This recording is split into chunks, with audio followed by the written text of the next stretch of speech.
Ore 11.05, aeroporto Marco Polo di Tessera. Eccolo in arrivo il Boeing 767-300 di Delta Airline proveniente da New York. Il primo volo dopo la pandemia in arrivo dagli Stati Uniti, evento che segna la ripresa dei collegamenti intercontinentali. Partiamo con 3 voli a settimana, diventeranno 5 voli alla settimana ad agosto.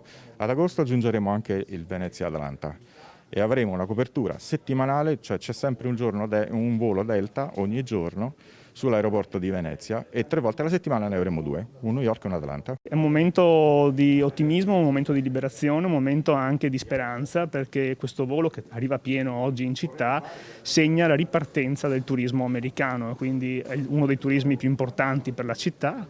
Una data importante per il Veneto e per Venezia, luogo molto amato dai turisti americani. Prima della pandemia, nel 2019, la città è stata visitata da 844.000 statunitensi. Questi voli potranno finalmente stimolare la ripresa dell'industria turistica in totale sicurezza.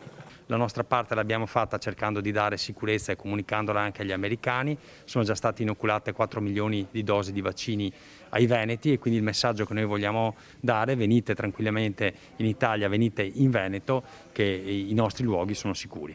Con la riattivazione dei voli su New York, l'aeroporto di Venezia riapre ad un mercato di fondamentale importanza. È bello vedere questo primo volo che arriva da New York con 214 persone su 225 posti, per cui ovviamente questo dice che c'è voglia di viaggiare, gli americani vogliono tornare in Europa e in particolar modo a Venezia.